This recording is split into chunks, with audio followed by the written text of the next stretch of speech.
বিশ্বের সবচেয়ে বড় বিমান নির্মাণ করতে যাচ্ছে ব্রিটিশ প্রতিষ্ঠান হাইব্রিড এয়ার ভেহিকলস বা HAV। বিশেষ এই বিমানে একই সাথে বহন করা যাবে 10 টন মালামাল এবং শতাধিক যাত্রী। বলা হচ্ছে উড়োজাহাজের ধারণাই পাল্টে দেবে বিশেষ এই মডেল। বিমান খাত প্রবেশ করবে নতুন যুগে। দাজ্জাল এর বাহন হবে একটা গাধা।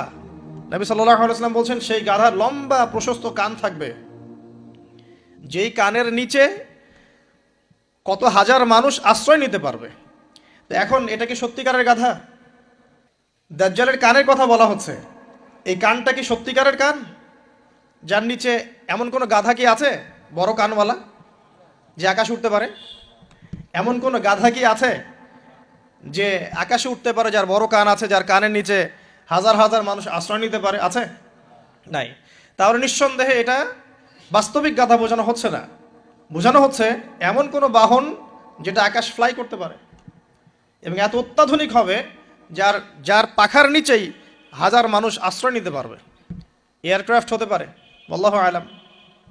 নবী সাল্লাল্লাহু আলাইহি ওয়াসাল্লাম বলেন সে এত বড় ফিতনা, সে 40 দিন পৃথিবীতে বিচরণ করবে। কয়দিন? 40 দিন। যার প্রথম দিনটা হবে 1 বছরের সমান, দ্বিতীয় দিনটা হবে 1 মাসের সমান, তৃতীয় দিনটা হবে 1 সপ্তাহের সমান এবং বাকি দিনগুলো হবে আমাদের দিনের মতোই। নবী করিম সাল্লাল্লাহু আলাইহি ওয়াসাল্লাম বিভিন্ন হাদিস থেকে বলেছেন যে দাজ্জাল সারা বিশ্বটাকে শাসন করবে। কিরকম? মানে সে ইলাহ দাবি করে বসবে। আল্লাহ পাক তাকে কিছু অলৌকিকত্ব দিবেন মানুষকে ফিতনায় পরীক্ষা করার জন্য। যারা ওর উপর ঈমান আনবে, দাজ্জালের প্রতি ঈমান আনবে, দাজ্জাল ওদেরকে জান্নাত দিবে। তার এক হাতে থাকবে জান্নাত, এক হাতে জাহান্নাম। মানে অরিজিনাল জান্নাত জাহান্নাম নয়, কারণ জান্নাত জাহান্নামকে হাতে নিয়ে ঘোরা যায়? যায় না। আমাদের কিছু প্রোটেস্ট্যান্ট মুসলিম ভাই আছে, তারা মনে করে যেটা হাদিসের শব্দ ওইটাই, মানে হাদিসে যেটা শব্দ সেটাই, এর কোন ইন্টারপ্রিটেশন ব্যাখ্যায় তারা বিশ্বাস করে না। তাহলে এক হাতে জান্নাত এক হাতে জাহান্নামের ব্যাখ্যা আপনি কি করবেন? সত্যি সত্যি কি হাতে জান্নাত জাহান্নাম নিয়ে কেউ ঘুরতে পারে? পারে না। মানে কি? মানে হচ্ছে যদি কেউ দাজ্জালকে অনুসরণ করে, তার আনুগত্য করে, দাজ্জাল তাকে জান্নাতের নাজ নেয়ামত দিবে, পৃথিবীতে নাজ নেয়ামত দিবে, সে স্বাচ্ছন্দ্যে থাকবে, তার ফাইন্যান্সিয়াল অবস্থা ভালো হবে, তার স্ট্যাটাস ভালো হবে, পৃথিবীতে ভালো থাকবে। আর যদি কেউ দাজ্জালকে অস্বীকার করে, তার বিরুদ্ধে দাঁড়ায়, তখন দাজ্জাল তাকে অত্যাচার করবে, অন্যায় করবে, জুলুম করবে, তার অবস্থা পৃথিবীতে হেয় প্রতিপন্ন হয়ে যাবে। জান্নাত জাহান্নাম। তাহলে এই পৃথিবীর সমস্ত ফিতনা একসাথে করলেও দাজ্জালের ফিতনার সমান হবে না। আমি কি বোঝাতে পারছি? পৃথিবীতে চলমান যত ফিতনা আছে, ব্যক্তিগত ফিতনা, পারিবারিক ফিতনা, সামাজিক, অর্থনৈতিক, পলিটিক্যাল, সব ফিতনাগুলো এক জায়গায় করলেও মাসিহুদ দাজ্জালের মতো ভয়ঙ্কর হবে না।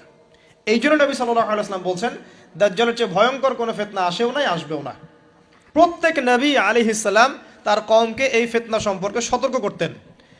এমনকি এক্সাম্পল দিতে গিয়ে নবী সাল্লাল্লাহু আলাইহি ওয়াসাল্লাম বলছেন নূহ আলাইহিস সালাম, ওই কত বছর আগের নবী, তিনি পর্যন্ত তার কওমকে দাজ্জাল সম্পর্কে সতর্ক করেছেন।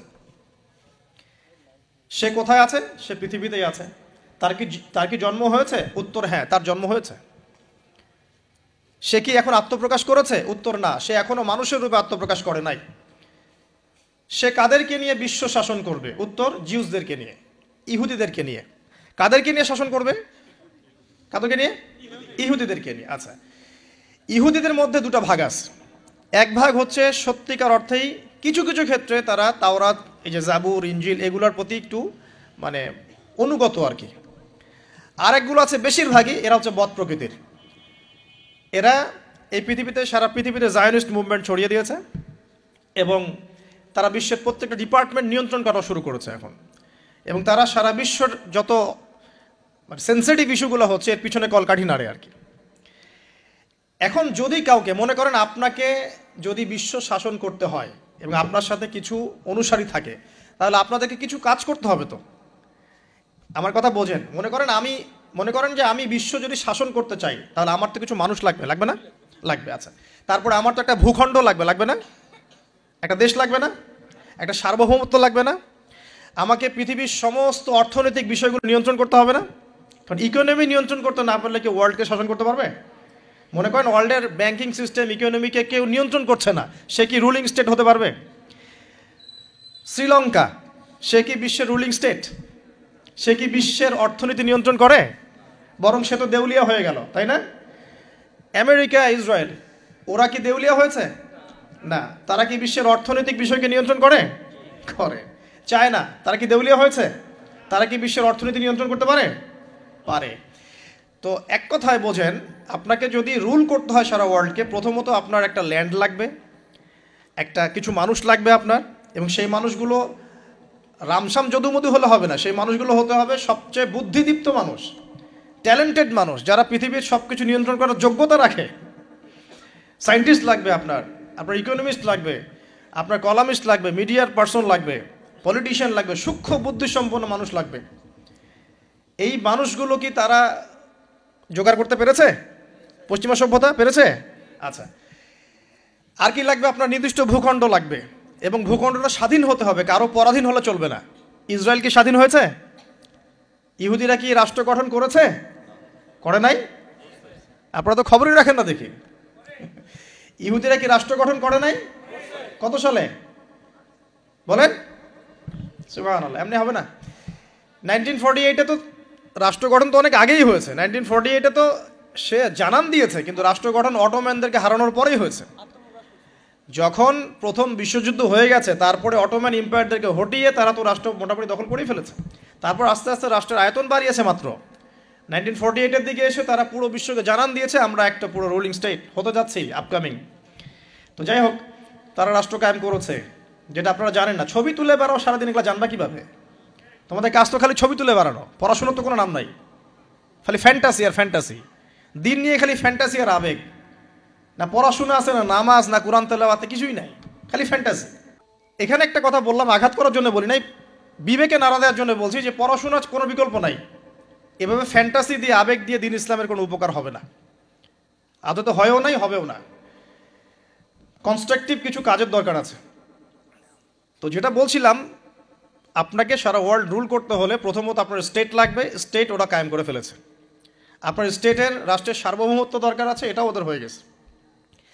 আপনার সারা ওয়ার্ল্ডকে রুল করতে হলে সারা বিশ্বের ইকোনমিক সিস্টেম, অর্থনীতি নিয়ন্ত্রণ করতে হবে, তারা সেটা করেছে। ওয়ার্ল্ড ব্যাংকের মাধ্যমে করছে, IMF এর মাধ্যমে করছে, আরও বিভিন্ন সংস্থার মধ্য দিয়ে তারা ওয়ার্ল্ডের ইকোনমিক সিস্টেমটাকে নিয়ন্ত্রণ করে ফেলেছে। আপনি এর বাইরে যেতেই পারবেন না, এমনভাবে নিয়ন্ত্রণ করে ফেলেছে আপনি এর বাইরে যেতেই পারবেন না। এবং আরও কি দরকার? ম্যান পাওয়ার, জনসমষ্টি দরকার। এই জনসমষ্টির জন্য তারা ইউনাইটেড নেশনস ফর্ম করে ফেলেছে। আপনি ইউনাইটেড নেশনসের বাইরে যেতেই পারবেন না, কেউ পারবে না। এখনকার এই রাষ্ট্রের, এই বিশ্বের কারো পক্ষে সম্ভব না। এর বাইরে গিয়ে কিছু করা কারো পক্ষে সম্ভব না, করতে গেলেই শেষ করে ফেলাবে।